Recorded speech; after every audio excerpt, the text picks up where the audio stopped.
Welcome back to Keep It Real Boxing. This is Cypherbox. So Anthony Joshua has confirmed to Sky Sports that he has made an offer to Deontay Wilder. Now, before I continue with this video, I'm just going to play you the audio clip from his interview with Sky Sports, and then I'll give you my take as always on it. Okay, so here we go. I want that fight. There's no doubt about it, but I've gone through a situation where to get that fight, I want to become undisputed heavyweight champion of the world. I've currently got my hands on 4 belts in 21 fights. And he was very vocal about wanting to fight before I was, because my objective was to accumulate every single one of the belts. And now I have done that. Wilder's my 100% attention. And I've waited for an offer, so we're about to make another offer to Wilder's team. A very good offer that should create a lot of interest from their team. And hopefully that will stop a lot of his talking and whining, and he can step up to the plate and take the deal, and we can eat together and put on a great show, hopefully at Wembley or Cardiff, somewhere in the UK, and become undisputed heavyweight champion of the world. I'm happy being based here, and I think a lot of my supporters are happy me fighting here as well. So I think the first one has to be in the UK, because also I want to be able to call that shot, because I've worked extremely hard to put myself in a power position when it comes to the negotiations. So hopefully he'll understand and come to the UK and get this fight. The same offer we're going to offer Wilder, I would grab that with both hands. So I just looked at it as a flip reverse. I'm an astute businessman. Even though I fight, I'm a hustler, and I've got a strategy, and I'm very smart, and I educate myself. So the deal I looked at for Wilder is the same deal I looked at for myself, and I would have been over the moon with a deal like that at that stage. So it'll be interesting to see how he takes it. Okay, so that was Anthony Joshua talking to Sky Sports, confirming that he's made an offer to Deontay Wilder. He says it's a very good offer, and he should take it. And basically said, stop whining. Stop whining, stop complaining, sign the contract, and take the offer. Okay, great to hear him say that. You know, I've been very critical of Eddie Hearn and Anthony Joshua, so it's great to hear him say that. But I haven't heard anything on the other side of the fence just yet, or from across the pond.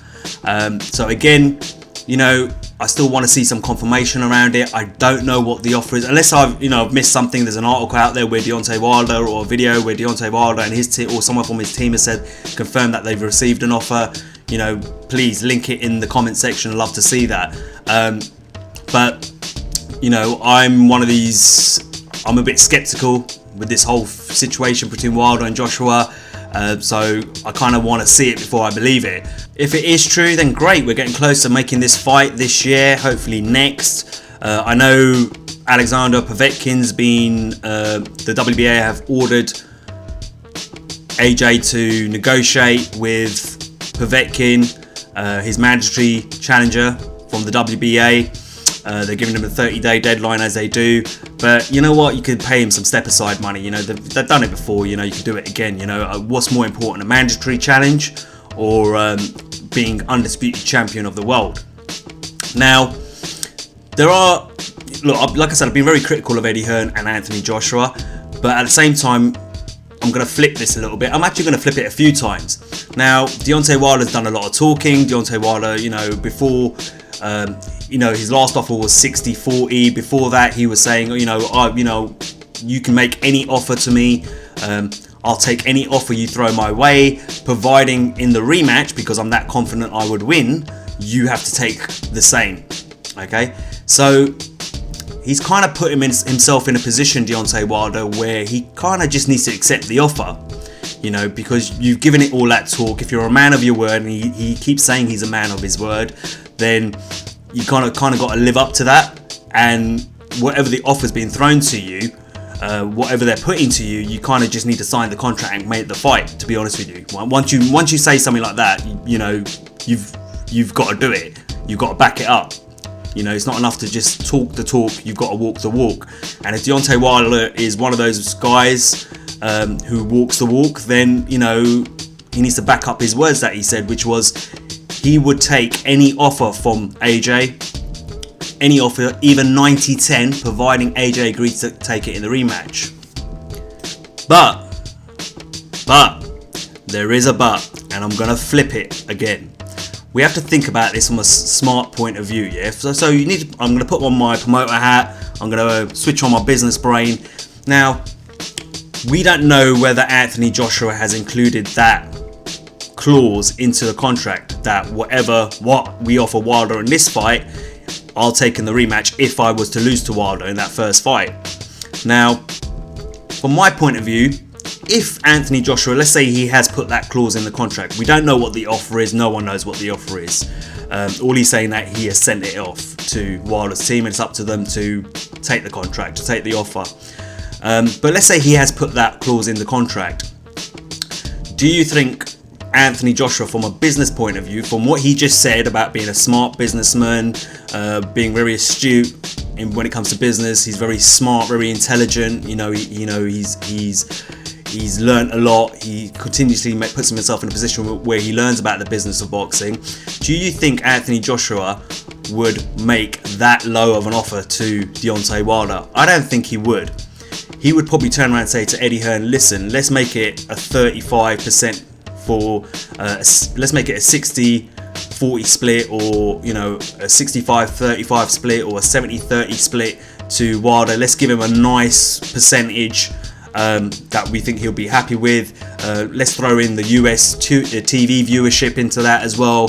That'll keep him really happy, because if I do lose, and let's not forget, Anthony Joshua in the build up to the Parker fight was talking about his fear of losing, and he was saying that I may actually lose once, but then that's my test to come back from it, and all that sort of talk. He was talking about losing and his fear of losing. So in his head, he knows he could potentially lose to Deontay Wilder.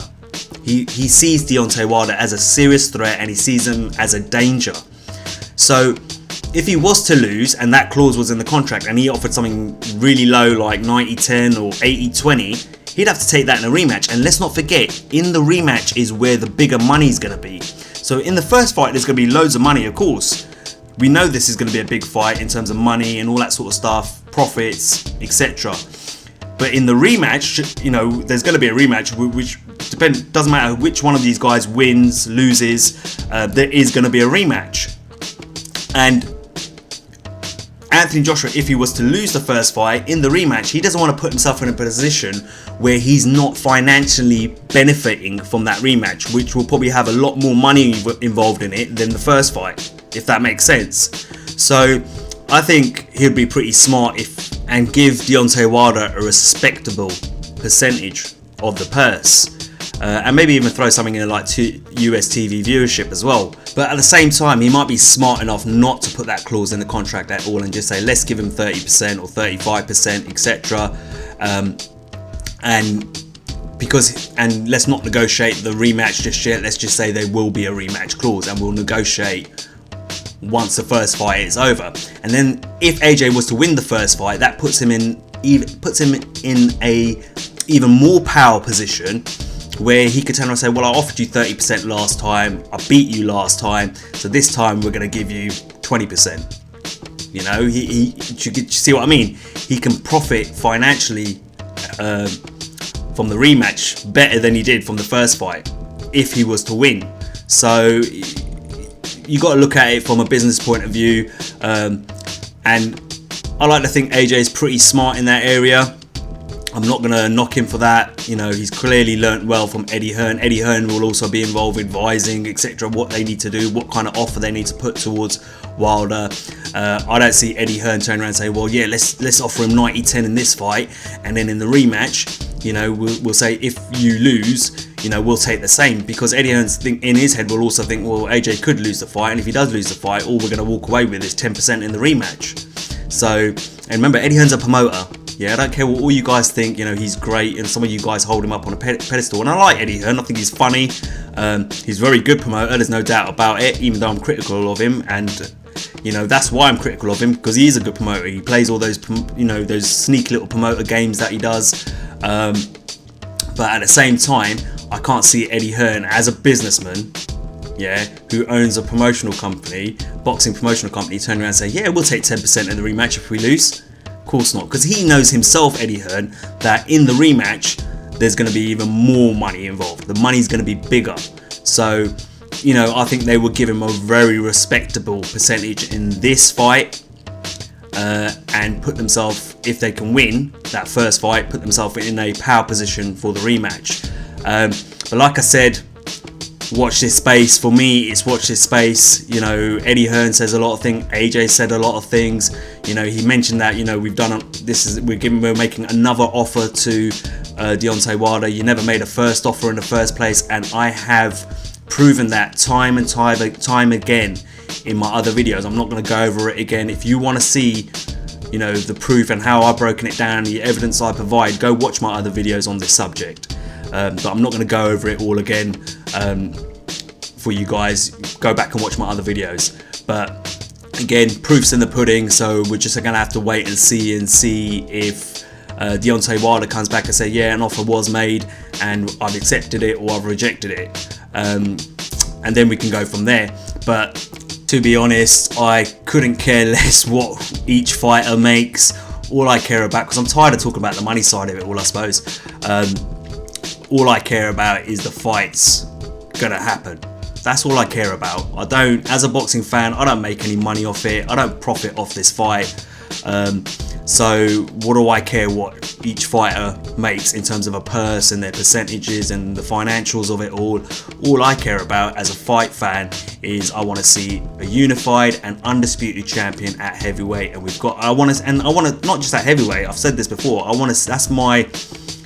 That's what my dream is. I like to see that in every single division of boxing. But you know, and we have got opportunities this year of seeing that. You know, I just did my post-analysis videos of, you know, Heard versus Lara, and you know, we could potentially have an undisputed champion at 154 this year. Maybe next year or towards the end of next year we could have it at 147.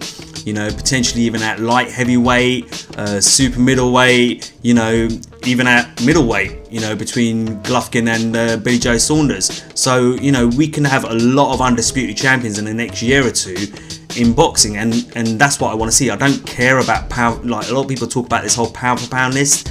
I need to do a separate video on the whole pound for pound thing. And kind of give my viewpoints on it, but I personally don't pay any attention to that sort of stuff. Sometimes I've touched on it, but it doesn't mean anything to me. It's make-believe in my opinion, that whole subject, and it's subjective, culturally biased, and a complete waste of time in my opinion. What's more important is, what is a fighter doing in their division? Have they cleaned up their division? Have they beat all the champions in that division and consolidated the belts and become undisputed champions? That's all I care about as a boxing fan. Alright guys, as always, like, share and subscribe. Until next time, this is Cypherbox reminding you to keep it real.